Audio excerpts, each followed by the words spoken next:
Right, There look, you go. Harpz, man, look, thanks for coming on. It's a real pleasure and to get you on. And you know, my research when I interview people in the music industry literally means just me listening to their music, right? So Okay. that's Yeah, kind of literally. I just sit down and put on some songs, and I was trying to get a vibe of your style and the kind of songs you're into. But you've got quite an eclectic taste, haven't you? In music, you kind of do quite a lot of different types of styles, and I couldn't quite pinpoint. I wanted to put you in a box because I'm a Punjabi guy, right? And I like to put people in boxes, and but I couldn't with you, and which is I think I'll take that as a compliment. oh, definitely, yeah, Because, definitely. like, with me, the one thing that I didn't want to do was actually be in a box. Mm. I When I made the conscious decision to not do traditional Bhangra, so I actually made that decision myself. It was back in 2013 after I released Paranda with D-Sob. I literally sat down and made a conscious decision like, look, cool, I grew up listening to Bhangra. I listened to, Manak, Gurdas Man, Shinda, even old school Bollywood stuff, but I don't want to make the typical Tol, Tumbi, Tolki, Sarangi, Vajja, Bhangra anymore. So what can I do to make myself different from the whole of the industry that make you stand out? That artists will want to, or people that I look up to would want to come to me and say, oh, wow, that's a good song, or that's a unique thing that you've done there. Do you know what I mean? Yeah. So that's when I took a little break, and yeah, I just thought, you know what, just make music that I like. And that's literally all I've done. I've just made music that I like. So that's why I don't release much. so did that work out for you then? I think so. I think so, yeah. I think so. It's all right. That was a good decision. And I love that about you. I think that's fantastic. I think a person who has some guts to do something like that, because it's quite easy for you, like you said, after your release to think, I'll stick with the tried and tested method of Dol songs, Bhangra songs, folk songs. They always do well, right? And but you thought, I think you wanted to be true to yourself as an artist and do something different. Yeah.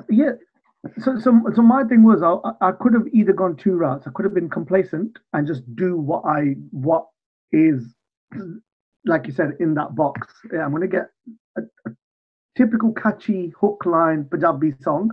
Main nachdi, tu nachda, balle balle nachde, daru peende, whatever on the dance floor.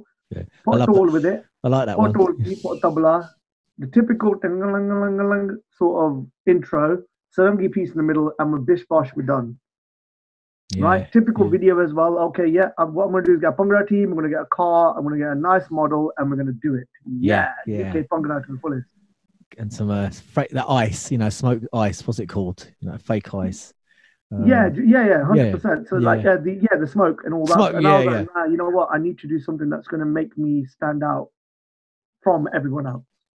Yeah, and it's definitely worked. I mean, I was jesting about before that. Did it work for you? It obviously did, because you kind of put yourself in your own unique place. I can't really put you with anyone else, kind of thing. You know what I mean? And no, which is a good thing. That I think I wanted to do that subconsciously. I wanted to be different from everyone else. It sort of gives you, I don't want to say advantage. It gives the other person intrigue. Like, okay, if I do a song with Harpz, will it be what I normally do? No. Like, that's my thing. Like, no, it's not really going to be. You might be a folk Punjabi Pindu singer that's singing about Danania and AK-47s, but I'm going to make you do a love song that's an R&B song that's something like Trey Songz would sing on, or something. Do you know what I mean? Yeah, definitely. And I could see that within. I wanted to. Yeah, no, and I think you're definitely successful in that, because I looked at the artists you worked with as well, and it's such a vast range of people. You've done the folk singer. Amy Verk was one, right? And that was like a cover thing. Yeah, so we spoke and we thought, let's just do that. That was wicked. I just listened to that as just before you've come on now, and because I might put some headphones in because I can. Your mic's really low, but I think that's go for it.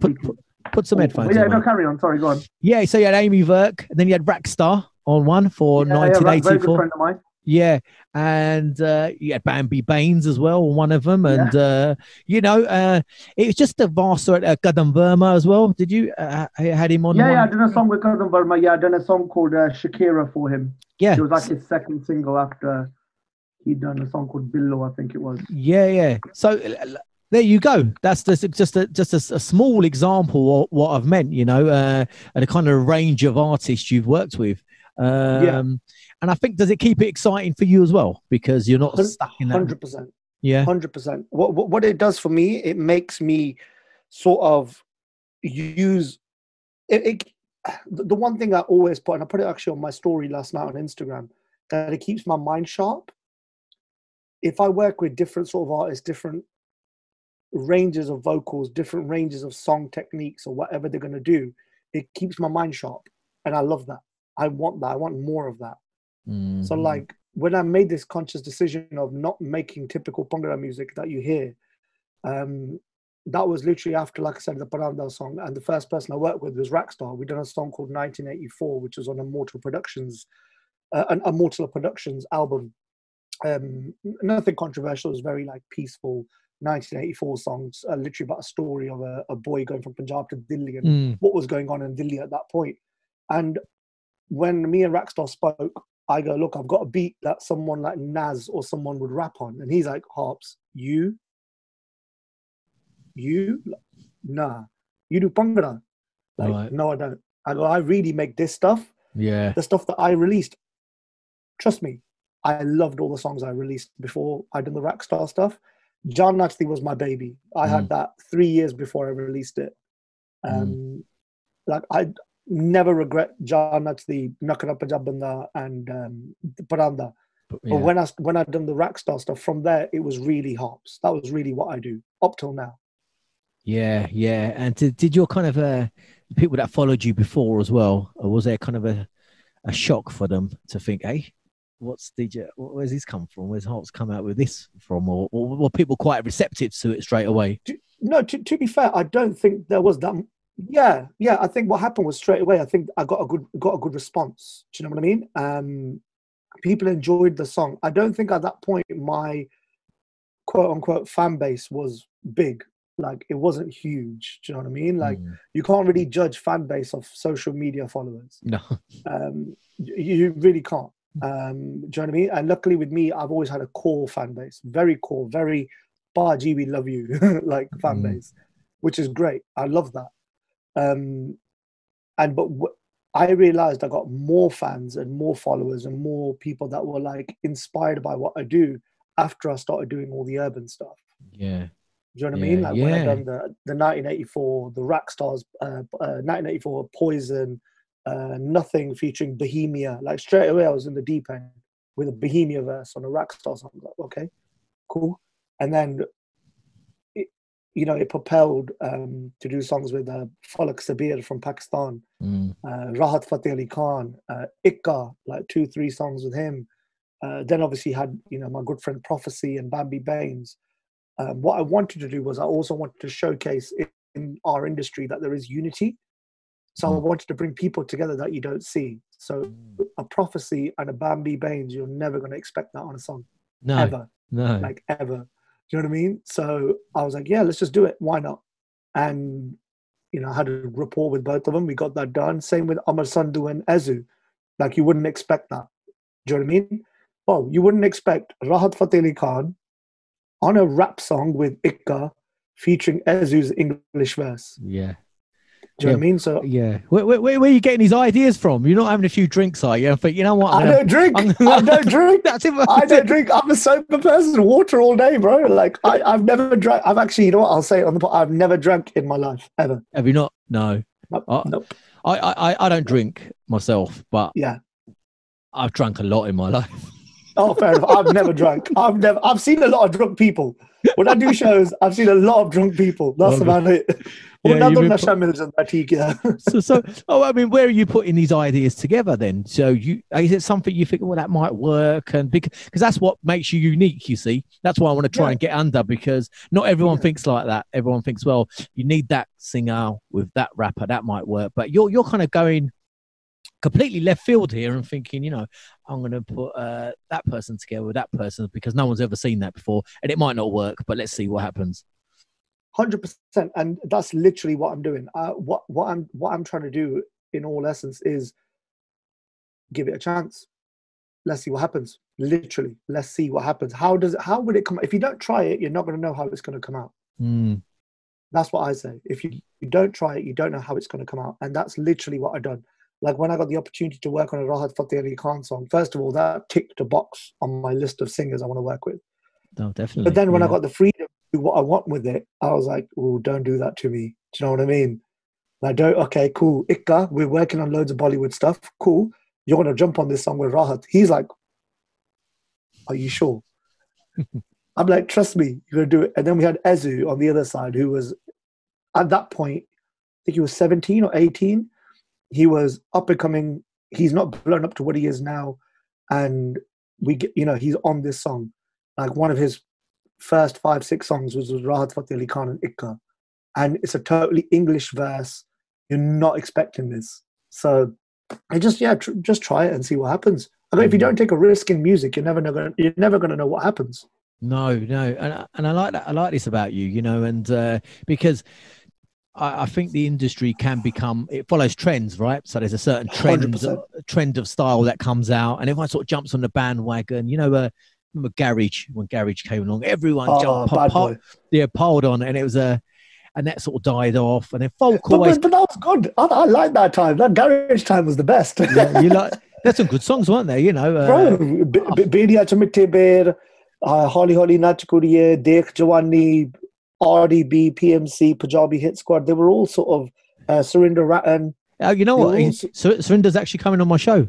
Surinder's Friday. A bad man. Yeah. Surinder is a bad man. Yeah, Surinder is an absolute bad man. So he's coming on Friday. It's weird you said that, and because I always think of his name, you know, around that time. I always think. 100%. Yeah. In my opinion, I would say he's probably one of the first people to do Bhangra Garage. Yeah. With Tappe, with Mets and Tricks, Ipsy Dipsy, Lala Po. Come on, it's like a cult. Yeah. Or should I say classic? It is a classic. It's a classic I'll song, say yeah. It's a classic. Yeah. So for yourself, Harpz, you're based in the Mecca of music, Leicester, right? Is that where you're from? Yeah. I'm from Leicester. Yeah. You kind of sort of you know, when we think about the music scene, maybe in the past it used to be like Birmingham, you know, and maybe Southall, you know, there's Hida and the LARP down south, and but maybe not Leicester. Have I missed out some artists in Leicester? I'm sure I have. Leicester, you have myself, Mark Morrison. Yes. Mark Morrison. He's not an artist, but Gary Lineker. Yeah. Gary Lineker's Leicester. Yeah. Walker's Crisps, they're Leicester. Got Kwan. But then you have Got Kwang. Then you have Sangra Vibes. Yeah. You have Manaki. Yeah. You have Harpajan Talwar, who sang obviously Tappe. He's just outside of Leicester though, but still class him as Leicester. Yeah. I'll give him Leicester. Yeah. Well, I'll give him Leicester. He's a good lad. I'll give him Leicester. So yeah, growing up in Leicester, you know, was your family into music, or is it just yourself that? My family, I would say, I've grown up around listening to music. Obviously, like when my mum used to put on like Bollywood films and stuff like that, and just generally hearing music around the house. I used to hear a lot of Hansraj Hans, Manmohan Varas, Sardul, them sort of tunes, to be fair. Do you know what I mean? Harpajan Man. Yeah, them sort of singers when I was growing up. But obviously, naturally, when you get into Bhangra, you start listening to your Manaks, your Sadiqs. I'm not trying to be typical or cliche, but you do. You tend to listen to that stuff because you really want to know where it all kind of began. Yeah. You know, you start listening to Yamla, you start listening to Manak, you start listening to Surinder Shinda and all these sorts of classics, the Gulliya and all that sort of stuff. But with myself, in regards to the family, I think I'm the only one who first took it up as a quote-unquote career. Do you know what I mean? And sort of took it to the next level where I wanted to see how far I can go with it because I had an interest in it. And was your family supportive from the start, or were they a bit like, he's going through a phase, let him get on with it, you know? Nah, you know what? Big up to my mom, man. She supported me from the get-go. like, because what happened was we had family friends that were DJs, right? So I was like, yeah, man, DJ vanna, DJ, you know, DJ vanna, typical. Like a DJ vanna. But it wasn't Bhangra, it was like garage, and like I was brought up on garage a lot. So it was like, yeah, I want to DJ. He used to actually DJ for like alongside a lot of like Artful Dodgers and people like that back in the day. So I was like, yeah, I want to DJ, I want to do it. So my mom gave in, bought me a pair of Vastec decks. Oh, sorry, Newmark decks. Actually, they were my first day. Newmark decks with a Vastec mixer for Christmas. It was like 2008, I think, 7, maybe even before. I can't even remember. And yeah, I was set up in my room, you know, little trying to scratch and trying to mix some vinyls back in the day. And then when I actually got into it and started DJing, my mom was actually quite supportive. She goes, yeah, you can be DJ Harpz or whatever you want to do. That's fine. But you better wake up and go to school tomorrow, otherwise they should pen here. Yeah. Do you know what I mean? Yeah, good talk, Mum. Good talk. Cheers, Mum. Thanks. But those days, like, clubs used to finish at 2:00 in the morning. Do you know what I mean? Yeah. So it wasn't too bad. Like nowadays, they're ridiculous. Like, I can't even stay up that long. I tell the promoter straight, I'm DJing 1 till 2 party, and that's it. I'm done. Yeah, I'm out of it. Yeah. I'm out, mate. I ain't staying around. I ain't coming earlier because I'm trying to sleep till 10 o'clock. Do you know what I mean? Yeah. But yeah, so those days she's been supportive, even with the music side. She's one of the biggest critics. She'll tell me if a song's awful. Yeah. Like, she'll be like, "Aagi banaya." Like, you know, one of them ones. Yeah. And especially with the urban side, I think she didn't understand what I was trying to do with the urban thing. Like when I released John Nutty and stuff, she was like, "Yeah, Bhangra, bahut." And but when I started doing the urban thing, I think she was more like, "Okay, all right, yeah, you know best." Do you know what I mean? Yeah. So for yourself, you know, when you create a song and you've mastered it and it's ready to go, and you play it for your mum, there must be some satisfaction in there, you know, to show your family, you know, look, this is what 100%. I do. Yeah, 100%. Like especially at the start, when I did John Nutty, I remember I recorded that vocal when I was 21 years old in India, in Jalandhar, in Seven Mystic studio with Bakshi Billah himself. And it was amazing. Like, first of all, the experience of being in that studio, which I think it was one of the first times I actually recorded a singer. And I was lucky enough to have Bakshi Billah, Master Salim, Satwinder Bugga, and Nashatar Gill in the same room. Me being excited 21-year-old, I was like, can I get a song off everybody, please? Yeah. But obviously, it was just Bakshi Billah I'm here for. And it was the experience. So I got the song when I was 21, and I didn't release it till I was 24. Yeah. Reason being it was the fact that I wanted to make sure my craft was at a point where I wouldn't disappoint not just myself, my family, but also the audience. I don't want this song to go to waste because it was my baby. John Nutty was my baby. Like literally, I was like, this is it. In my head, I knew that this is the song, innit? This is what's going to make my name at the start. Like, you know, when first impressions count, that was my thing. I was like, my first impression has to count. If it doesn't count, then Harpz, you have to start again. Do you know what I mean? Yeah. So I was like, yeah. So I took 3-4 years. I learned that if you hear the first version of John Nutty, which no one would ever hear the first version of John Nutty, it was awful. Like, bro, when I hear back, I'm like, oh my God, was I really thinking of releasing this? Yeah. Do you know what I mean? Yeah. And then like it literally 3 years I took, practiced every day. I think I must have made about 13 to 15 versions of John Nutty. Wow. Yeah. Until I was happy with the product and be like, okay, this is my first song. We're going to release this. Yeah, that's very interesting. That, you know, I think it's great advice for anyone who wants to get into the music industry as well, whether they be a singer, DJ, or producer, whatever it is, right? And it's not to rush in. It's not, you know, you don't need to try and become a famous straight away. You know, I think 100%. You looked at a long-term plan here, really, didn't you? You thought, I'm going to do this properly, and if it takes me another 4 years, when you was 20, 21, to get it right, to get it perfect, then I'm going to wait. You know, it's hard to have that mentality when you're 20, 21. It's difficult because if I saw something shiny over there, I'll just go, oh, God, I love that. Oh yeah, I want to be there. Yeah. Do you know what I mean? Yeah. The good thing was I had advice from, you know, good people around me. Like one of my mentors, I would say, and a very good friend of mine is Punjabi MC. Like I consider him a brother. I consider Dr. Zeus brothers. And these two people advised me and said, take your time, learn your craft. You never stop learning. And even till this day, like I said yesterday, I put out my story. I try nearly every day. I used to every day, but I try nearly every day to make some sort of music, even if it's a melody, chord progression, a drum beat, a drum loop, a hi-hat pattern, something to do with music. Reason being is I want my mind to be sharp, my craft to be sharp, and you can never be complacent. Never think that you're the best or you have done it all, or you're a superstar, or you're famous. Do you know what I mean? Fame is nothing. Fame is something that people made. Do you know what I mean? I like the fact that I make people happy when I make music. People actually enjoy my music. That's more satisfaction to me than me being famous or having a million followers. Do you know what I mean? That sort of thing. And that's why when I made Jaan Mats, I know we keep going back to that. That's why I took a long time to make that song, because I wanted people to actually enjoy it. I wanted people to actually, well, now they know more than them days. I think them days there was no sort of Instagram or anything. But I wanted the people to know that I actually put my all into this song to make it the most perfect thing I could make it at that time. Do you know what I mean? Even now, when I look back at it, I think I could have done so much more, but I didn't know. I wouldn't know.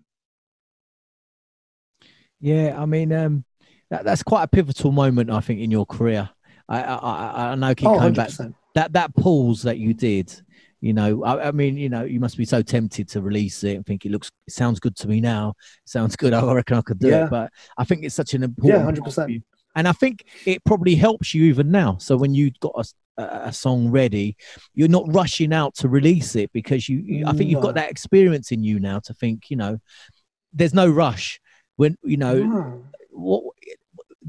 we live in this social media world. I was going to ask you, do you think it was a bit easier before social media back in when you first released? Easier, yeah, 100%. 100%.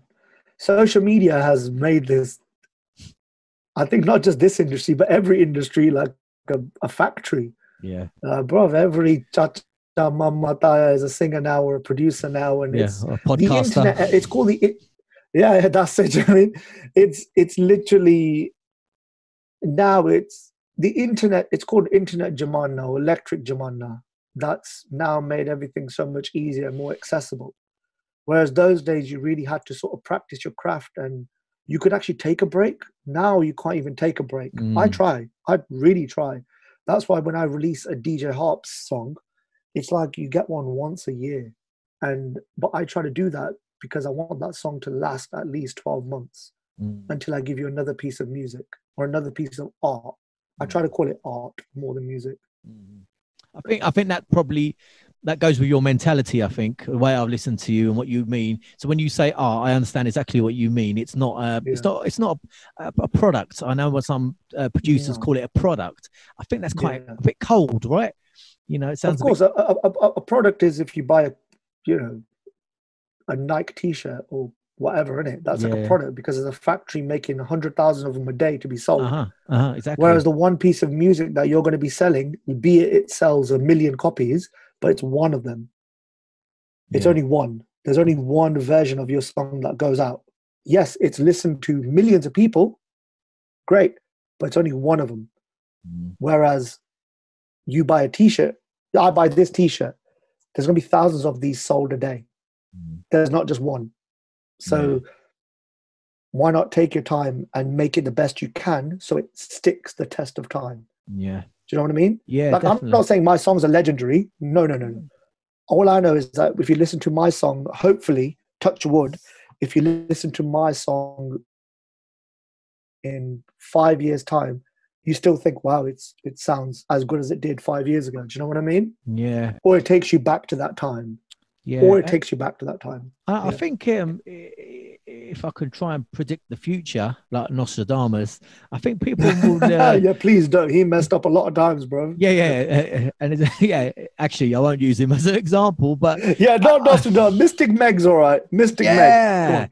She was brilliant, wasn't she? Yeah, she was all right. She was actually better than Nostradamus. He messed up. Fuck him, right? So, but I think when people look back at your songs, I think what they'll look at, I think they'll say, look at this, it's unique. Look at uniqueness, isn't it? He had this singer with this singer. I'm talking about kids in the future now. They might think, why don't we try that? Honestly, because I was a lot. Yeah, I was trying to work that out, and I thought, I think it will compel them to experiment. Because they think, look at it works. If you get that singer who's completely not related to that type of singer, let's just put them together. Let's see if something happens, some magic happens. And but isn't that science? Two of the same sides never join on a magnet, but the opposite sides attract.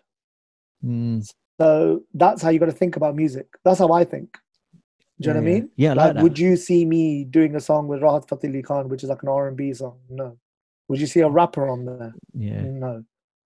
But what does it do? It baffles you. That's like my thing. My recipe, my tarka for this music is not the same. Like, do you know what I mean? It's not what you're gonna expect. And I think that's why your success is there. I really like that, because even for my show, people are saying, I won't say their names, but get this person on this person on this person, and they're all quite well known.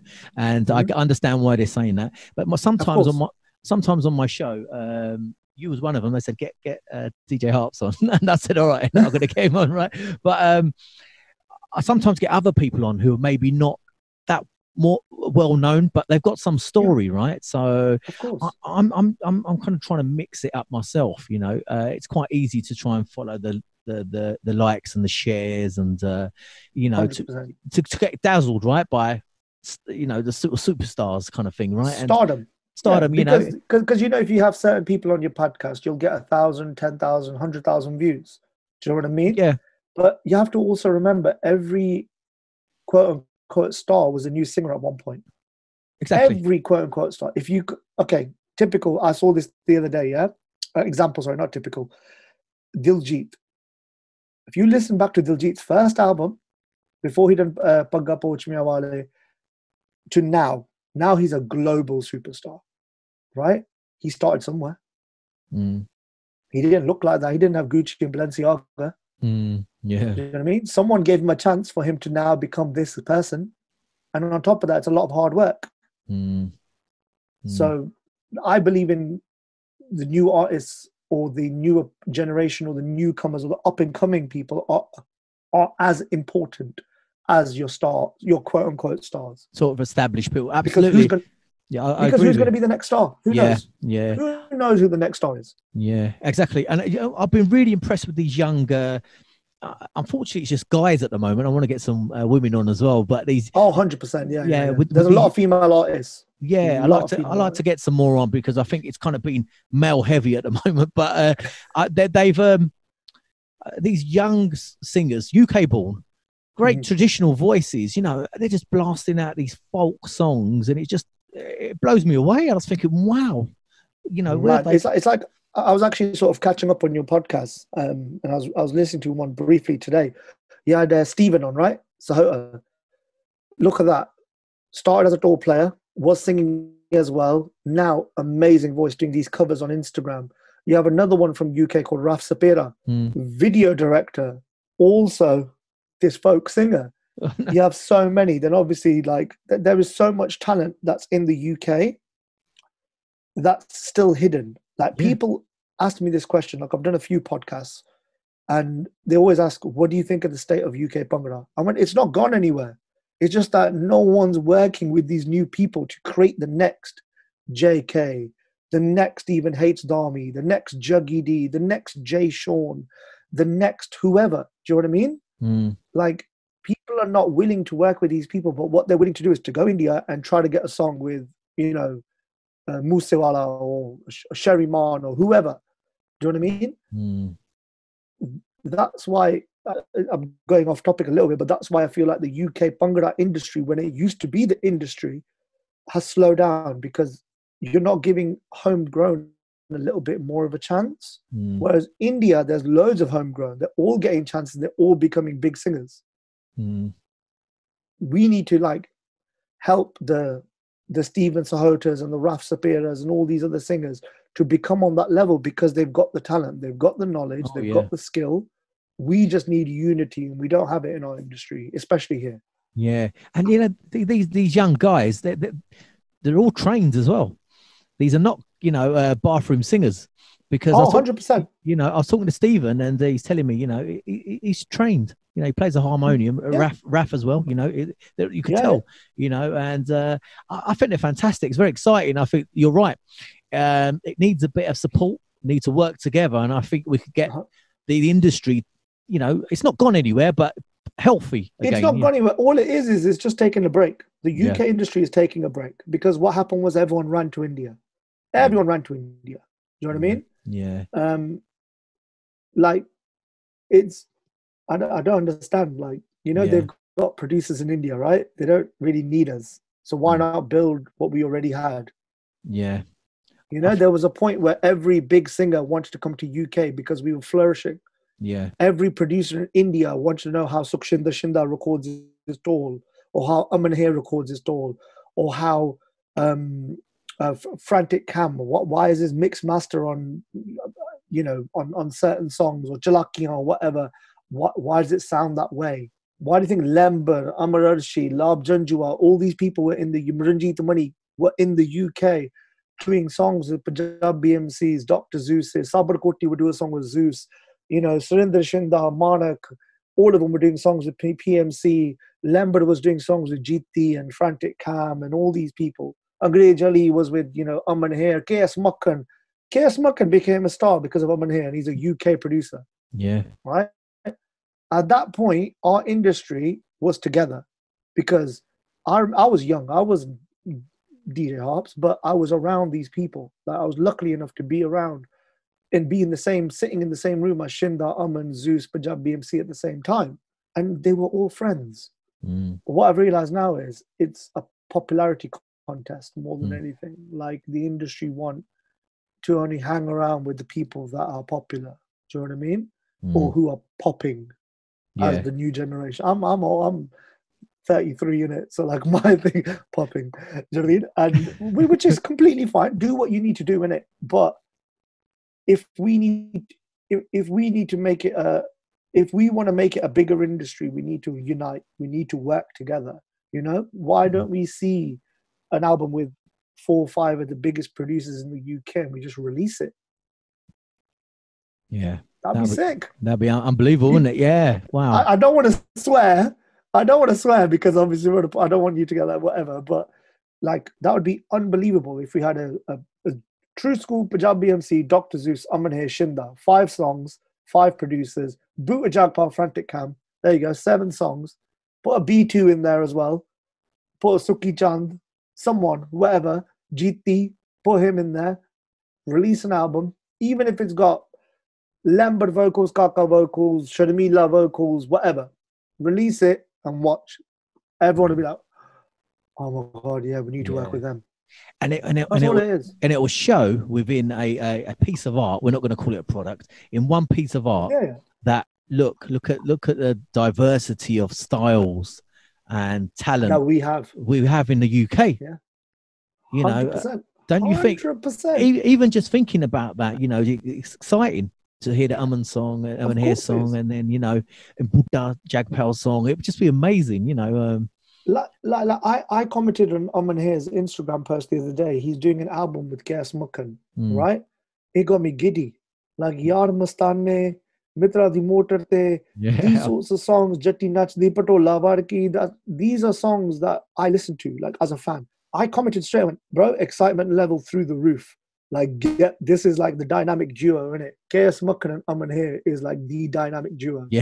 Of UK Bhangra. Is that weird? Yeah. And do you know what I mean? And I think we need more of that. And on top of that, you know, we need to support the newer artists and not build up artists, make them into the next stars. Yeah. You know? Yeah. I believe in that. I think that's fantastic. It's really nice to hear someone like you who is established to say something like that, because I think people like Stephen, he'll probably listen to this as well, you know, and it'd be nice for him to think, you give him a bit of confidence. He don't need confidence. He's quite a confident guy anyway. But he's a very confident guy. I've met Stephen a lot of times. Yeah, he's a good lad. Right. He's so confident. Wore a Man United top on my show. I mean, oh wait, who do you support? Liverpool. Are you Man U? Yes, mate. Yep. 2. Come on. Come on. You know what? I started off so well doing these shows. I had Dips Bamra on, and me and him, like, you know, loving each other. That would have been a lot of Liverpool talk there. I know. But, you need Juggy D on. You need Jazzy D on. You need a lot. They're like Justy Sindhu. You need the Liverpool ambassadors on the show now.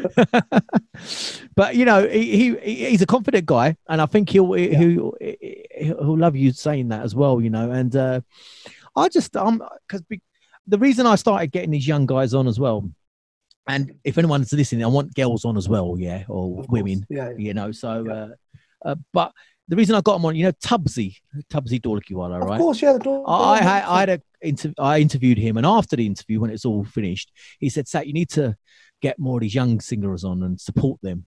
And he 100%. Goes, because I used to be in that boat. I wanted to be a singer myself, right? And I tried, and it was more myself. I didn't have the commitment and, you know, discipline to do it. You know, like I told you, I like to drink, right? And so it didn't quite work out, right? But I knew the struggle, and I know how hard it is for people just to listen, to hear you out, just to come on a show and just talk about what they're into and you know, the kind of things they're trying to do. 100%.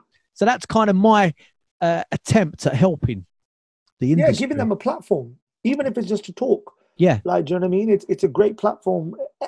In my opinion, any platform is a good platform. Do you know what I mean? Yeah. So that's why, like, I made a conscious decision, especially with the lockdown situation now, to do as many podcasts as possible, to do as many interviews as possible. Because you know what? First of all, it gives the podcasters and their avenue a little bit of light. And, it, you know, even if my platform can help your platform reach other people, that's great. And you might have new singers approach you like, oh, I'd love to go on. Or people go on, you know, do you know what I mean? It's a great thing to do. And if you're giving a platform to new singers, your listeners, even if it's 200 people, right? Out of those 200 people, you might have 2 producers who might like Stephen's vocals or whoever's vocals. And say, you know what? You want to do something? Let's work on something. Yeah. Why not? Do you know what I mean? It takes one person listening into one of these interviews to be like, you know what? He's a singer. I didn't know that. Let's do something. Exactly. You know, and that's kind of the reason I started doing them, you know, and I've enjoyed it because I really enjoyed talking to them, and I like their confidence, and I like their sort of their sort of energy for life, because they're just starting out, you know, they're just starting out on the roads, you know, and of course. And you said you're 33, right? Yeah. And you said 33 as in like you're getting to your pension age or something. Yo, right? I feel old in this industry, you know. I feel old in this industry. I feel old. Yeah. I mean, in this industry, when you think Emmy Verk is younger than me, bro, yeah. Unbelievable, isn't it? Yeah. I feel like Emmy Verk's granddad, bro. Yeah. like when I met Sandhu was 2 years ago in Oslo, I was booked alongside him in his first ever Europe show, which was in Norway. So it was just me and him. I did a DJ set, he did his performance, they had warm-up people, whatever. That's great. So when I met him, he was what, 24, I think, 23, something like that. And I was like, I'm like your uncle, bro. Like, this is mad. I'm like 10 years older than you. Yeah. I'm 10 years older than you. This is mad. Sindhu's calling you uncle. Yeah, buddy. Penny Penda. No, fuck off. No, he's a good lad. You know what? I have to say, he is such a nice guy. He's so humble, man. He's such a nice guy. And that style of singing and that sort of rap singing style, and it's for me, it just sort of came out of the blue, sort of from Canada. That sort of, and it's just blown up. And I know India have got a rap scene that's really blossoming at the moment as well. Really popping at the moment. Yeah. You know, and is it AP Dillon as well?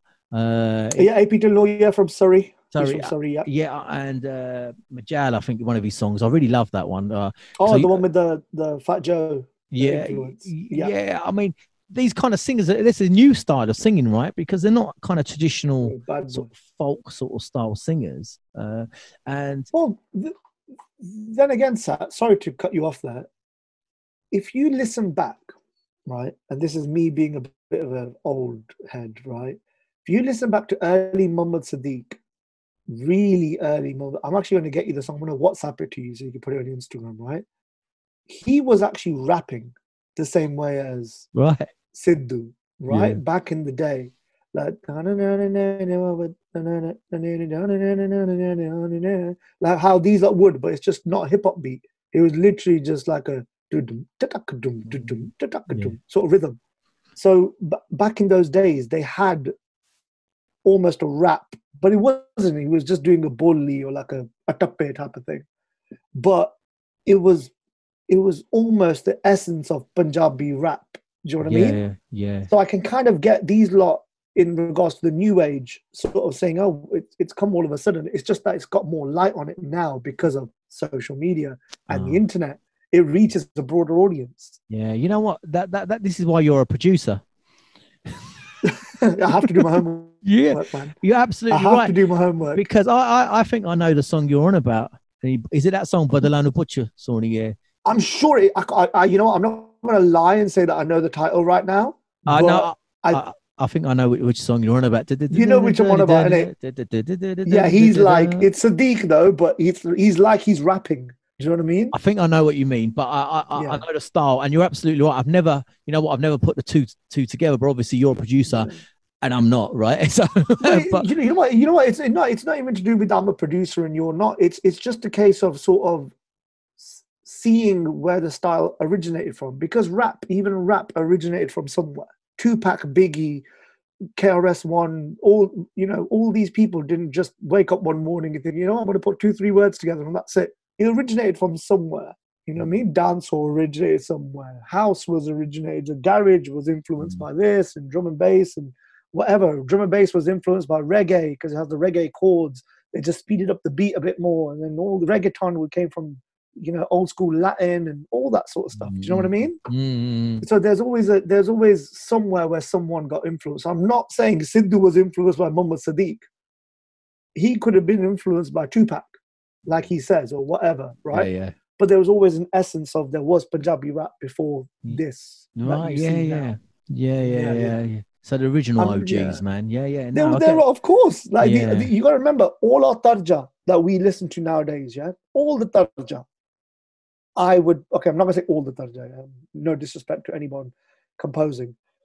Most of the tarja we hear in the Punjabi industry came from those days, Sadiq days, Manak days, Chamkila days. Even if you go further than that, or even at the same time, Noor Jahan, Hadikas, all these Pakistani tarja, Arif Lahars, and sort of, them, Ataullah Khan. There's so many people that have influenced the tarja that we hear today. You never know, like an AP Dillo tarj for, Dead Ali as on a Sanatali, that could come from somewhere back there. Sometimes subconsciously you don't know as well. Yeah. There's a saying, right, that said that all art is stolen, in a sense. Yeah, that is a quote. Actually. Yeah. Because even though if you're not intentionally stealing it, which I hope you don't, but you could subconsciously be soaking it in. Subconsciously, 100% take influence, or as you say, steal it. But take influence, yeah. Yeah, you take influence on it. And sometimes it's an ode, isn't it? It's an ode to the past as a respect. I'm creating something as a respect to the original singers. A bit like Punjabi MC did with Jindamai, because it was a cover, but he was giving an ode, and his respect to them. And he's kind of saying, this is I'm making this because of the respect I have for you guys and the music you've made. If but look who he put on there: Ranjit Mani, Manak, Shinda, and Lab Janjua. He gave them all respect. He covered it, and he made a classic again. Do you know what I mean? Yeah. And no one really looks at that as a cover version, do they? It's his own. People, no, because PMC was brought up by listening to those sorts of people. PMC was influenced by those people, but people are influenced by PMC. Yeah. So Raat Dana Bole Tere Naal with Jazzy Jeff and Will Smith's Summertime, people don't know that's an original song. Like and PMC just did a new version of it. Galla Guriyan was sung by Noor Jahan, but people think Hema Sharma sang it the first time. Noor Jahan sang it in a Pakistani film, and I'm sure it was a duet as well. Before, I'm sure, I don't quote me on that, but I know Noor Jahan sang the original. Do you know what I mean? But he put his own spin on it with the percussion and the flute, the iconic flute that was now influenced on Jat Hundia by Prem Tillon, the new song that came out. They used the flute from Galla Guriyan, which Galla Guriyan was influenced by a Pakistani song. Yeah. So it all comes full circle. It comes full circle, right? Yeah, yeah. And all these sort of threads of music, you know. 100%. But, and I think it's through experimentation and being brave and trying this, you know. Definitely. You know, and that's where I think progress happens in art. You know, that's where we take that sort of next step to try something new. You know, if we stick to the same rigid formula, we become stagnant. And I think maybe the UK industry did a bit. I think for a while it did. I think it became complacent. No disrespect to any of the producers, any of the artists, because I love them all. Most of them, you know, I have a friendship or acquaintance with. But yeah, we did for a bit. I think we got overconfident and we thought we were the Bhangra. We are Bhangra. UK Bhangra is the best. You know what I mean? It just took someone else to learn a door and make something different. Yeah. Yeah. Or it took Canada to then catch up with us, type of thing. Yeah. Because they've been around forever. Yeah. Like remixes, they were the dons. Do you America and Canada. I remember their remixes because their covers always had weed on them. You remember? Always. HMD, man. HMD, Nasha 2021, all them. So Nasha 2012. You know, you had DJ APS, all these big remixes. Do you know what I mean? When he done Ta Baba and Muhammad Sadiq, that came out as an official release after. There were so many. Like those guys have been around forever. All that happened was they sort of bucked up their ideas and thought, we can do this.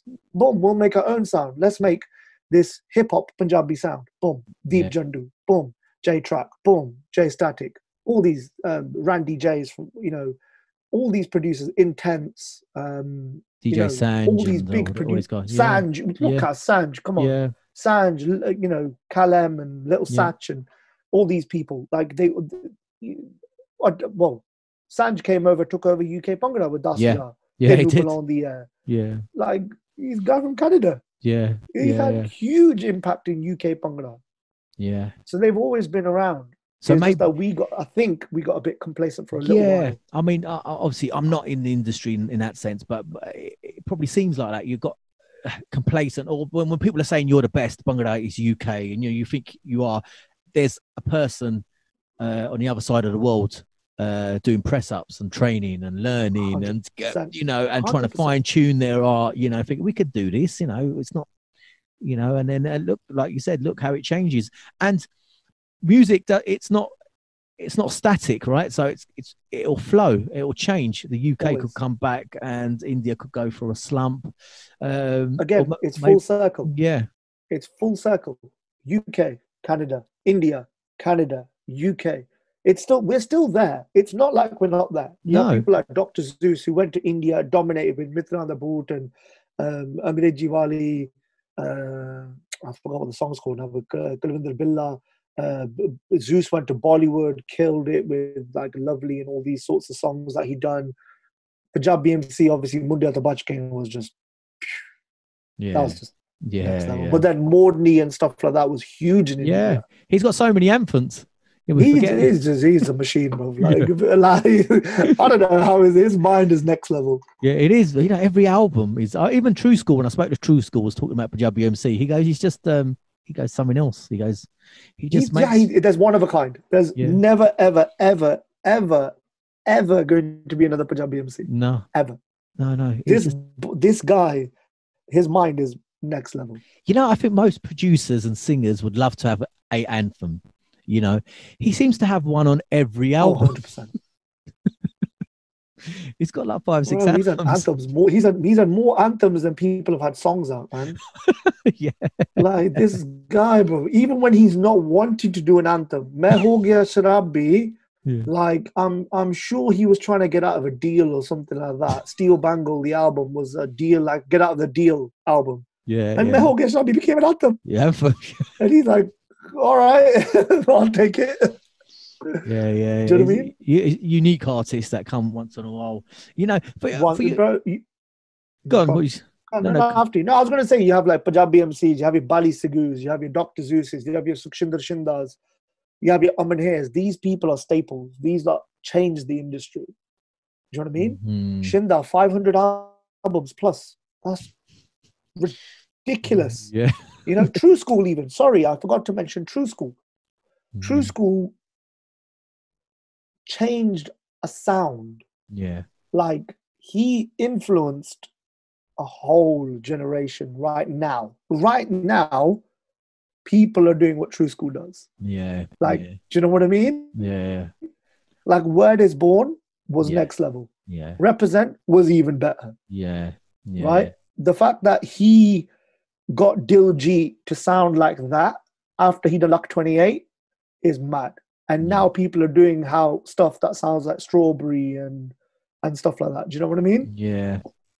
It's mad. There's only certain people that come around. Come around. You're right. And I said to him as well, True School, you've kind of got this cult following, right? I don't know if he liked it or not, but he's got this following, isn't he? That they're very. I'll say it straight. He's got a mad cult, bro. Don't you think they're very vocal, right? They love him. Like, you know what it reminds me of? It reminds me of Bohemia, right? Bohemia has a cult following. But if you say anything bad about Bohemia, your head's coming off on social media. On social media, it's like you know, you have in the mainstream, you call it like the beehive. You know, Beyonce has her beehive. Yeah. Right. You say anything about Beyonce, these fucking people are gonna slate you. Yeah. Come at your pictures and cuss you down. This is what like True School. That he has this amazing following. Okay, I don't want to say cult because that sounds wrong, but he has a very strong following. Yeah. I said don't cult. Kill me, Sook. No. I said to him, I had a cult following, and he started laughing. So it's my fault anyway. I'm sure he won't. That's fair enough. Yeah. I'll blame you for it. But for yourself as well, you know, what really comes across from you when I talk to you is your pure love for music, and not just for your own music, but actually the other people involved. You know, when you talk about Aman Hair and you know, Buddha Jag Pao, and you say it with affection, and you think, you know, you're really passionate about them. Yeah, these people influence me. Like Safri Boys albums influence me, man. You know, Rahi, these are all albums that influence me. So of course, Buddha Jagpal is a big influence. Bali Jagpal is a big influence, from Aja Sonia, Pehli Baar, Gunman, Basve, Vyakadwa Ke Ve remake. Like these are like influence. These are CDs that I bought. Punjabi MC, of course, he's my biggest influence ever on earth. Like he is the person. You know how people say I'm influenced by Dr. Dre and Scott Storch? Yeah, that's great. Cool. I'm influenced by Punjabi MC. Like that's the guy. Like I want to have a Mundia. One day, I will have a Mundia to watch. Yeah. And I can say that I've done that. That's my influence. Why you have to rise to the top. Like you have to aim for the top or say it out loud. Yeah. So like I want a Mundia to watch. If I go to Mexico and they're playing 50 Cent, you know there's one Bhangra song coming on, and that is Mundia to watch. You know? Yeah. It's unbelievable. What you do, bro? Jay-Z jumped on a Bhangra song. Yeah. PMC did not produce a hip hop song for Jay-Z. Jay-Z jumped on a Punjabi song with a toll. Yeah. Whoa. Exactly. And it's played. It's literally played. It's everywhere. I think it was in Germany. You go anywhere. You go on holiday. The DJ who don't even know English, let alone Punjabi, is going to play J Balvin, going to play 50 Cent, going to play Drake. He's going to play Punjabi MC. He's going to play Mundia Tabachki. It's like, it's there, isn't it? It's now a classic. The biggest Bhangra song on earth ever is Mundia Tabachki. Yeah. People will cuss me for this, saying, no, bro, it's not the biggest. Let's talk numbers. Let's talk influence. Let's talk global, all cultures, everywhere. Mundia Tabachki is the biggest Punjabi song to come out. Bhangra song to come out. Ever. Ever. No, I think I agree with you, because sometimes maybe we want a song that's, you know, has a lot of meaning and it's romantic and it's got so much about, but this one's a pure dance song, right? And it just kills everywhere. And I think I was going to ask you that question and you've answered it already. Do you think it's one of the most important Bhangra songs ever? 100%. Ever. Yeah, I would think. Ever. The fact that Jay-Z still comes, tours and performs the song. Yeah, I mean, the fact that in the middle of his set, bro, he'll put and the whole place go crazy. I know. The fact that Tim Westwood played it on Radio 1, the fact that it was #1 in Germany for fucking it's fine. For whatever it was, Russia, it was in the top 20. Japan, it was in the. It's like it's mental. Yeah. Like, bro, this Tumbi and Tol, played by Sunil Kalyan, K.S. Bamra, sung by Lab Junjua, produced in Coventry, right, is a global anthem. Yeah. You go anywhere. The amount of memes, the amount of video, the amount of films it's been in, the amount of adverts. I'm sure it's doing a Barocca advert at the moment. It is. There is a Barocca one. Yeah. It is a Barocca advert, bro, and it's Mundial the Like, come on. Yeah. Do you know what I mean? But the fact that, you know, if people sit back and think about this as well, because I agree with you, I'm with you, biggest Bhangra song ever. And if you think about it, it can play in a concert, you know, there's no Indians there, it's just all Gore. And a Dumbi plays, it's just a Dumbi playing, right? Yeah. And the crowd, it's a Punjab, our instrument, right? And the crowd will go mental just hearing that Dumbi. It's a Punjabi folk instrument. And the fact that the Night Rider beat does not kick in until about a minute into it. At the start, it's all just Tol and Tumbi. Yeah, there's no beat. There's no drum beat. It's Tol and so it's folk all the way up to about 45 seconds. Yeah. And then it just kicks in. Yeah. Do you know what I mean? And it's kind of, there's not much going on, is there, at the beginning? And it's just the simplicity of it is the genius. But that's what I'm saying. It's a game changer. Yeah. Vocal, Night Rider, Tol, Tolki, Tumbi. That was it. Yeah. One Tumbi riff the whole way. Yes, amazing. Just mental. It's just a genius, right? So Coventry. Yeah. Stay there in his room, bro. Yeah. One sat there in his room, and who knew? I don't even think PMC. Yeah, I don't even think he knew what he was going to do to the world.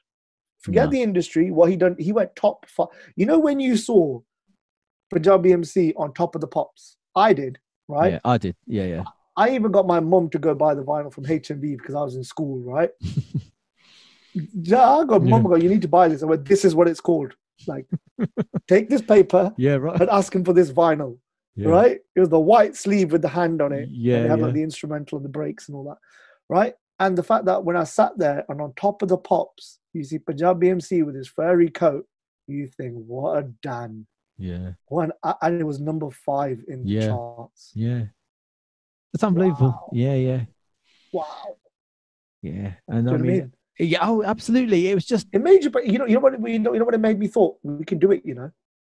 We can all do this. Yeah. We can, you know, if we put our mind to it and we actually release what we believe we want to release and not follow trends and not be typical, we can literally break any industry we want to. Any industry. It just takes 1, 2, 3, 4 songs for us to become a global thing. Look at reggaeton. Look at J Balvin, Bad Bunny. These mans are getting real billion views. Yeah. And it's mostly in Brazil or anywhere that speaks Spanish. Yeah. But the real views. It's not like they need America and stuff and the real views. Yeah. Right? Real views. It's not like they need America or England or wherever, right? That man's in Brazil and in Spain and all these people and all these places that speak Spanish. They're happy with that, but they're getting billions of views. They're like J Balvin's like a Jay-Z of like where he's from. Do you know what I mean? Yeah. And only now it's become a global success. Like us guys, in regards to the Asian industry and what we do, we should be doing that. We should be working together. Like J Balvin, Bad Bunny, Daddy Yankee, all these people become global superstars by working together and thinking, you know what, 4 of us, let's get on one song, all our fan bases together, boom. We create this anthem, then we release solo songs, and we come together again. Boom, surgeons, boom, boom, boom, boom, boom. Sooner or later, Drake's like, yeah, I need to do a song with Bad Bunny, you know, he's big. Or Cardi B is like, I need to do a song with J Balvin. Why do I need to do a song with him? Because he's getting more views than me. Why is he getting more views? He's got real followers. He's already got multi-platinum records and bust down rollies and whatever people dream of nowadays. Do you know what I mean? Yeah. So I need him. And I want people to think that they need Bhangra or they need Indian music. I believe that. I want them to like think that. That's my biggest picture. Like, I want people to come to us for influence and come to us like, oh, we need to be on a Punjabi song. Yeah. And you know what?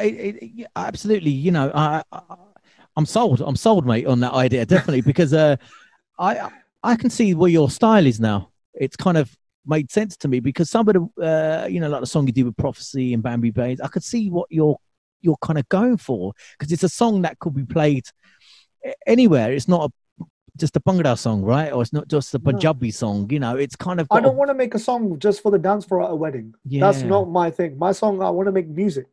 I don't want to make a song. I want to make music. I want to make a song that you're going to listen to on your phone.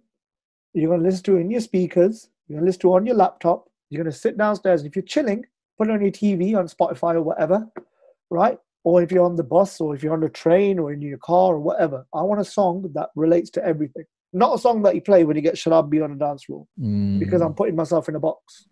Patake, for instance, when I done that with Amar, Sandhu and Ezu, it was where 2017 I released that, right? No, 2018 I released that. My apologies. Afrobeat song. When Afrobeat started getting popular in UK, right? Before any of the Afrobeat influenced Bhangra song came out, I thought, I'm on this. I listen to Young Bane. I listen to DJ Harpz. I listen to Kojo Funds. I love their music. Let's try it. What can happen? Amar Sandhu, my opinion, one of the best composers and lyricists right now. Reason being, he's versatile. He's not your typical Punjabi singer. If you heard Flop Song of Sidhu's album, you'll realize he's not typical. He's made Sidhu sing like an R&B singer. Do you know what I mean? So I thought, yeah, let's try it. Here you go. Sandhu, here's a UK beat. Try it. Cool. Patake. Boom. Something completely different, completely relevant to what mainstream is. Why can't our songs be on the same level as theirs in regards to the mainstream? Why have we not got pop songs? Do you know what I mean? And this is where I also take influence from someone like Imran Khan. Right? Oh, yeah. Yeah. When he released Unforgettable, it's what, 10 years old now? Over, maybe? It's still sonically, production-wise, as good as any mainstream album that's come out. Yeah. Even his songs after that, he's never compromised what he done. I'm doing urban music. I'm going to shape the sound of that year. Right? And he did. Yeah. After Imran Khan came out, didn't everyone want to be Imran Khan? Yeah. That sounds, you know. There you go. I remember because we're so heavily relying on dol and dolki and percussion. But when he come along, it was just a bolt out of the blue, wasn't it? This was, everyone's like, what's this? It was a Dirty South beat. That's something like Little John would produce. And he had someone singing Punjabi, flowing like he's a rapper. Yes, right. Yeah. There's that influence. Because Imran, you know, he's a very good friend of mine. I've known him for, I think, over 13, 14 years now. Like, we've been really good friends since MSN days. Right? His influences are Chamkila, Sadiq. That's hard to believe, right? Yeah. That's his influences. But then also his influences are rap and hip hop. So what he's done is he's merged it together and made this sound. Yeah. Similar to what people are doing now, but what they're doing is still sticking in that box. Yeah. Yeah. Yeah. I mean, So, yeah. wow. Yeah. I'm loving this conversation. I think together we've worked out that the original OG rapper was Mohammed Sadiq, right? So 100%, 100%, bro. Yeah, I'm going to find the song. I'm going to give it. I'm going to screenshot you. I'm sure. I think you know obviously the title, but I'm going to find it. And or if you find the title of it, send it to me. I'm going to share it. This is original rap. This is original Punjabi rap. Before your Bohemias, your Honey Singhs, your Sidhus, your whoever. This was original Punjabi rap, and this was back in the day. One take, one mic, one dolki player, boom. Yeah, and it's been one of my favorite conversations, honestly, because I've loved the fact that you're looking at the music scene in a bigger picture. You're not just 100%. you're not looking at your just your next single, your next album or whatever, right? You're looking, you want something bigger, don't you? You know, this is Oh, 100. I believe that our industry can be as big as we want it to be. Mm. You know, if we don't start working together, we're never going to progress. Why do you think Little John, Drake, sorry, not Little John, Little Wayne, Drake, Rick Ross, all these people jump on the same songs? Because they know that if we stick together, we can all make money, we can all be successful, we can all tour together, we can become a bigger brand. Yeah, I would love to see Diljit, Sherry Man, and Gippy Garewal on one song. That'd be a game changer. Yeah. Wouldn't that, don't you think? Yeah. Oh, yeah. That would be like mental. You know Yeah. what was the closest thing to that? When Shinda done Shinda, Abral Haq, and Gurdas Man. Yeah. Yeah. Wasn't that a game changer? Yeah, it was. And I think you're absolutely right, because just to if them three did a song together, it'd be the biggest song of the year, without doubt. Of course. You know? It'd be the big, trust me, Sherry, Gippy, and Diljit got on one song, it'd probably be the biggest song of 2-3 years. Yeah. Because people would not get it out of their heads. Like, oh my God, did you see that? Like Diljit fans, Gippy Garewal fans, and Sherry Man fans together. Be mental.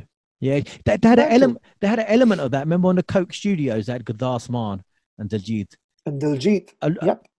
That when that video came out, it was like clocking up real views within thousands upon thousands upon thousands upon thousands. Yeah. I think you've got 100%. You've just cracked onto something amazing. I think, and I think if you just to get an album, go on. It's all about collaboration. Trust me. Any football, like Liverpool, any team will not be successful unless they work together. Mo Salah never had Mane and all them man around him. He ain't going to be Mo Salah, is he? Mane ain't going to be Mane. Yeah, it'd be the Mo Salah at Chelsea, won't he? That's it. Well, no way. Don't do that, bro. Don't even say that out in the world, bro. Don't do that. So, yeah, no, you're right. So it is about collaboration, and hopefully that will come. It depends, you know. If sometimes it's about egos as well, right? So they want to do it themselves, right? And rather than share the limelight. Yeah, but falla vando hod miluga. Yeah, that's what they say. Falla vando, bro. Like I have no thing about sharing. Like, okay, I'll tell you one thing. I'm shooting a video next week, right? A music video. And this will probably come out before this the song comes out, but it's me and Book Sagu co-producing a song. Right? We don't have to produce together. We can easily just release solo songs and just be DJ Harpz and Book Sagu. But we thought the bigger picture, it shows that there is unity a little bit. And I'm gonna, do my thing, what I do in regards to beats and stuff, and he's doing what he does best, in my opinion, is the Bhangra stuff. We put it together and you hear something unique and different. And on top of that, it's a new singer as well from Punjab, whose actual EP that I'm working on at the moment. But on the other side, we're just doing a song separate with him as well. That's the sort of things I want to see people collaborate. Even if it's not even producers, like singers, man. Why should everyone duet with just Gurlej Akhtar or Afsana Khan or someone like that? Why don't you two collaborate together? Yeah. You know what I mean? You don't need a rapper. Why don't you put another singer on a verse? Yeah. I think you're spot on. Honestly, I think people listening to this are gonna just it'll open up some eyes, because I've never thought of it that way. I just thought no one's going to work together in that sense. But if they could, they can. Just put your egos aside and just think, you know what? Why not? What's the harm it's going to do? It's going to give you promo. Yeah. The other guy's going to promote you. You're going to promote the other guy. It's great. Yeah. Look, I'll do it, mate. If I was a music producer, I'll be up for it, mate. I'll be straight on the album. Yeah, but why not? Let's just put. You know what? And we're all in lockdown. Yeah. No one's booked show. No one's doing. Look, I get booked. Like touch wood, yeah. Touch like my desk. It's wood, right? I get booked a lot. I get booked a lot, right? I'm blessed for that. That is amazing. Tour, like before lockdown, I was in Australia. I literally 2 weeks before lockdown, I had a show in America. So I'm blessed. Right now, I'm sitting on my ass, right? Just in studio. This is the best time to collaborate. While you're doing nothing and you have no excuse, work. I am. Me and Bubs thought of an idea and we're doing a song. We're shooting a video next week. I found a new singer on my Instagram live talent search thing that I'm doing now monthly. I'm doing his EP of 4 tracks. I finished the EP. It's done. Yeah. You know what I mean? I managed to sort of increase my social media, made new links and discovered new writers and new talent and, you know, this, that, the other. While everyone's sitting there sort of twiddling their thumbs in, I'm not trying to be big-headed or anything. Like, that's not my intention. I'm not trying to cuss anyone out. But while we're all sitting at home, let's be proactive. Let's think, you know what? I've got this singer, Harpz, I've got this singer, he's new. Do you want to do a song? I'm doing an album for him, but what about you do a song on there as well? Or Amar, I've got this singer, do you want to do a song on there? Or Flantine, you want to do a song on there? Come on, let's all just do this album. It'd be great. It's like when Lambert had Chalakia. How many producers were on Chalakia? You know, it was great. Yeah. It used to be good, man, when you used to have an album for a singer with like 4 or 5 producers on there. You'd hear unique stuff from each and every producer. Do you know what I mean? And it makes it more exciting of a listen rather than having the same beat all over again, all the way through. Yeah. You know? Different styles. Yeah, definitely. Yeah. I 100%. think that's fantastic, honestly. I think you've got a fantastic mind, and especially looking at the bigger picture rather than just your next release. And I think you're open to collaboration. That's the thing. I think you're open. Always. I don't think it's really affected you, your success, because that can affect people. I don't think it really has. I think really it's made you more focused on your art. Yeah, 100%. Thing is, I don't release much, right? I release maybe once. So my last release was Patake, which is 2 years ago. Can you believe that? Yeah. And I checked my Spotify and it had 25,000 new listeners in a week for that song. You know, and that's what I'm trying to do. I'm trying to keep the quality rather than the quantity. And that's the same thing that I would do with a new singer. Like this new singer, his name is Manwal. Give him a bit of a plug on this podcast. His name's Manwal. He's from the Pind in Punjab. His EP is going to be called From the Pind. Writes, compose, singer. I've done 4-track EP. I've said, bro, to page minu gaane. He sent me probably 18, 19 songs. So far, we've selected the 4 that I think are the best. On top of that, we're doing song. Me and Boops are doing a song together as a single as well, just to give him more light and give us obviously a new song to release. I've also given a song to my good friends from Leicester, Twin Beats, who are like my ustads as well. I've given them a song from him as well. It's good. It's a new singer. It's a fresh voice. Like I said at the start of this podcast, every established singer was a new singer at one point. They just haven't been given that stepping stone. I'm not saying I'm going to make Manwal a superstar, but I might give him that one step up the ladder where someone else might listen to him and think, Paji, I want to do a song with you. He might end up being the next biggest thing, but at least I can say I was a part of his journey. That's what I'm trying to do. Yeah. You know? Yeah. Look, it's been fantastic speaking to you, man. Honestly, I've really enjoyed it because obviously we've not spoken before, right? Have we? So no, this is the first time, and I hope you enjoyed speaking to me as well. But I've definitely 100%. I've definitely enjoyed speaking to you, and it's made me excited about the future of UK Bhangra music, or just UK Asian music, shall we say? You know, at the end of the day, I'm a fan. I'm more than anything, more than being an artist. More than anything, I'm a fan. I grew up to this. Like, I grew up to Punjabi hit squads, you know, albums and Punjabi MCs albums and Mets and Tricks' albums and RDB albums and Surinder Rattans and, you know, Safri and Hira and Malkeet and all them lot.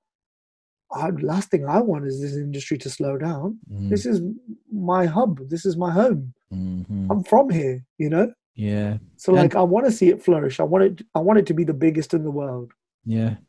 Yeah. And, you know, I think with people like you behind it, it could be. And just for you, hopefully I've got an exciting guest that you might like. I'm actually talking to the Artful Dodger, Mark Hill, right, to come on the show. Oh my God, don't say that. Serious. Serious. Oh, that is sick. Oh, that is sick. So I'll let you know when he's on. You can jump on. Yeah, 100%. Yo, you know what? I'd be gassed. I'd be giddy. I'll be honest. I'm influenced by Gary. Yeah, I know you are. When you mentioned his name, I thought I'm going to save that until later on. I'll tell him. Oh man, you made me giddy, man. We've exchanged numbers. I've messaged him, and because I knew someone who knew him, you see, and so I like to get him on because this is not just the Punjabis that come on here, even though majority of them are. But I like to get, because I know he was a big influence in the UK music, Bhangra music as well. And so I'll let you know if he does come on. I'll give you a shout. And you could jump 100%, on. I'll be there, man. I'll be giddy, bro. You know, when I met Shola Amar, I was like that. I was giddy. I met MJ Cole. I was giddy. Even I've lost it now. Spoonie from Dream Team. I was giddy. Yeah. Yo, man, garage was my thing, man. That's what I grew up on. So that is sick. That is sick. See, this is good. You're doing something different. Again, you're not staying in the box. You're giving the listeners that would typically come here and listen to people like myself and True School and sort of the Bhangra thing. Do you know what I mean? You're also putting Artful Dodger in here, which I know that the generations would have grown up on. Yeah. Even me and older generations, because we all went clubbing and we all heard garage. You know what I mean? We were all there skanking to see as Little Man and A Little Bit of Luck and all these sorts of things. You know what I mean? Yeah. So, I mean, it might not work out, but fingers crossed. Hopefully he might listen. He might listen to me, listen to this one, and because if you put it out there, that's where it all. Trust me, I'm a big believer of putting it out in the world. You put it out in the world, put our good energy, it comes back.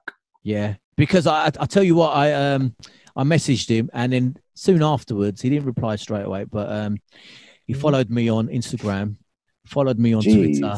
And I was just like, jeez, I was over the moon. Trust me, you're getting me gassed. So I thought, I'm getting there. I'm almost there. But, I think he's into boats at the moment. He likes his boats. So I don't know if he's busy on a boat. Well, that's a different bracket of living, isn't it? So, but yeah, I'm trying, man. I'm trying. So that's what kind of the shows. Look, you're right. That's what I'm trying to do. It's going to have Bhangra people on as well, singers, blah blah blah. But one of the shows is about Sikh history. There you go. One's about Harjat Bungle's on as well. Just generally, he's a nice guy. He's good. Yeah, you'll have a good chat with Harjat. Yeah. So and it's just a mix of people. So that's my way of keeping it fresh and different. So people are a bit like, I thought it was just music. I didn't think Artful Dodger. I didn't think this. Yeah, exactly. At the end of the day, you're a podcast. You shouldn't be sort of, again, boxing yourself in one format. Now we're going to talk about Bhangra music. That is it. Like, hence why I call it SMT. Like the SMT was Satman Talks, right? To whoever it is. Talks, okay. So I kept it open, and I didn't keep it like Desi podcast or whatever it's called. 100%. That was kind of my aim. I was trying to look at it long term. 100%, bro. At the end of the day, like I said, I was influenced by the biggest, Punjab BMC. You should be influenced by a Joe Rogan or whatever. Yeah. People that are like, who have David Blaine on one day, then have like David Attenborough the other day, then have Dan Balzerian the other day. That's what I mean? Exactly it, man. And that's what I mean. 2020 was meant to be the year where I would have a studio and you come in and it's filmed, a bit like Joe Rogan.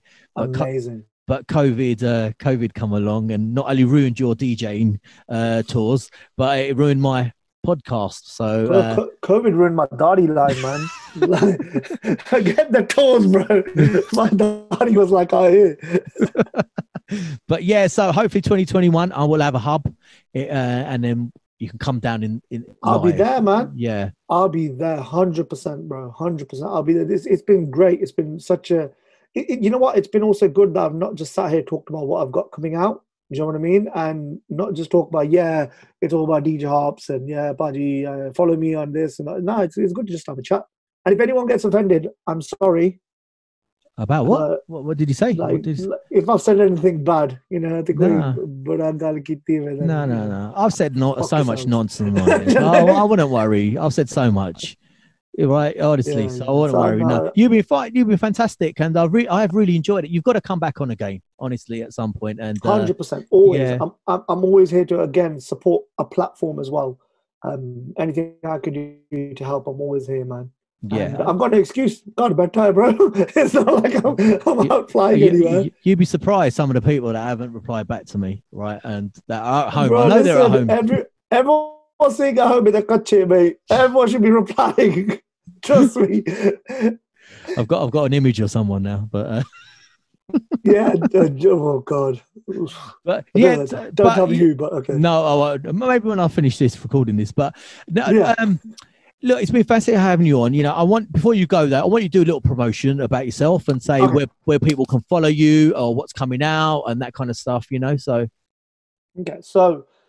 You can follow me on all of your normal social medias, which is Twitter, Instagram, Facebook. They're all DJ Harpz with a Z, so it'll be here somewhere, I think. Yeah, that's right. Yeah, so you can follow me on obviously like Instagram. I think is the most used one at the moment, but I love Twitter because I read the news every day on there. On top of that, what I've got coming out. So, like I mentioned before, I've got a new EP called From the Bin, featuring a new single called Manual.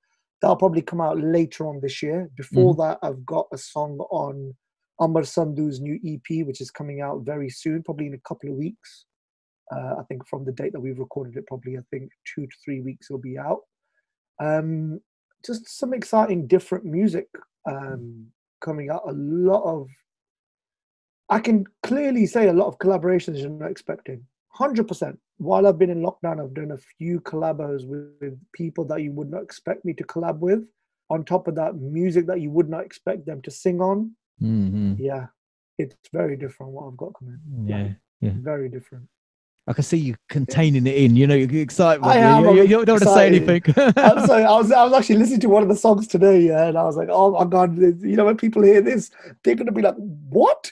Yeah. No, you didn't do it with her, like it's a female singer. No, how did you get? No, yeah, it's weird. It's good though. Touch wood. Harpz, it's been I'm sure people will. I'm excited for you, and I'll support any way I can. And likewise, anything you need ever, bro. So it's great to have a platform like this. It's good to see more people doing this. It gives an insight to not only like established. Like I did the quote marks here, I'm not like, but not only just established people, but to newcomers, to give them a voice and give them a platform to even just express what they do or showcase what they do, shall I say. Yeah, it's great. It's great seeing it. And that's why when we messaged each other, I was like, yep, 100% I'm on. You tell me a day. Yeah, you did. You straight, and I appreciate that, man. Thank you. Because I was a bit like, well, you get used to those, and but I've got a thick skin. I'm 44. I'm not older than you, right? So I've been through a lot in my life, and I've been through yeses, successes, failures. So you get to a point 100%. where you just have thick skin, don't you? I've been around for a while. I'm exactly the same. I've been knocked down plenty of times, like behind the scenes. There's been plenty of knockdowns, but you just have to sort of persevere through it. You have to literally have a thick skin, and especially in the industry that we're in, it's cutthroat. So you have to have thick skin and sort of battle through it and just do what you want to do, and that's precisely what I think. Obviously, we are doing. Do you know what I mean? No, I agree, because I get messages saying, "Oh, how did you get so and so on?" I've asked them, and they've said no, and they go, every time you ask people, they come on. I said, no, they don't. I get 9 times out of 10, it's a no. Yeah, no, really. In average, people that want to get on, they're not a no, but they won't reply for a while, and it will take a bit of time to sort of work them on. So it's not easy. It's not like me messaging someone and saying coming on, and it doesn't always work that way, right? As you know. But I think people should be happy to come onto a platform, because you know what, it gives them a chance to promote themselves, no matter how big or small the platform is. You know what people do nowadays? This is so bad to say this, but it's true. What people do nowadays is that, say for instance, you've messaged them, right? I'm doing a podcast, would love to have you on. First thing they're going to do is go to your social media. Second thing they're going to do is look at your views and think, is it worth my time? What do you mean? Of course it is. You might be the game changer. You might be the person that gets the podcast to 100,000 subscribers. Mm. You know, you should be thinking, you know what, I might be the person that puts that person on, and in the future that person might put you back on when you're in the down, when you're down. That's what people don't think. Yeah, yeah. But again, it's the whole coming together and working together. Yeah, you know, you might be the next Joe Rogan, Sat. That's why I'm sitting here, because I believe in everyone has a talent. If they're doing something, support it, no matter how big or small it is, man. 100%. Fantastic. No, you're fantastic, mate. Honestly, I've really enjoyed speaking to you. I'm going to keep in touch with you, and even though you're a Man United supporter, we'll stay friends, right? You know, it's all right. It's Liverpool, all bro. right. I know. There's always something in there when you meet someone new and you get on with them and everything's going well, right? And then it's always something in there. There's a little habit or a quirk that they've got, and you think if they didn't have that, it'd be perfect. But, we'd be best mates. I'm all right. I'm perfect. We are best mates. We're both Liverpool supporters. This is great. Are you Liverpool? Yeah, I'm Liverpool. I'm a Liverpool supporter. I thought you said you Man United. No, I was like, Stevens Man United. That's horrible, bro. I'm a Liverpool supporter. Perfect. Let's get married. Bro, let me take this off. Let me take this off. Perfect. No, I've been thinking for half the show now. I hope it didn't come across that you was a Man United supporter. You didn't. Yeah. You better edit this and put this segment at the start. Yeah. if you notice, I'm a Liverpool supporter. I support. Perfect. Absolutely. Wait. Where is it? Wait. I'm a Liverpool supporter. Perfect. Liverpool. Honestly, I must have misheard you when you were talking about Stephen, right? So in my mind, I was thinking he's a really nice guy. I like him. I could be friends with him. Be friends with him. He's a Man U supporter. No, bro. Liverpool all day. Perfect. Congratulations on winning the league. Thank you. Look, this has honestly been one of my favourite conversations. I've had a great laugh. It's put me in a great mood for the evening. So please come on again. But for now, anytime. Take care and have a good evening.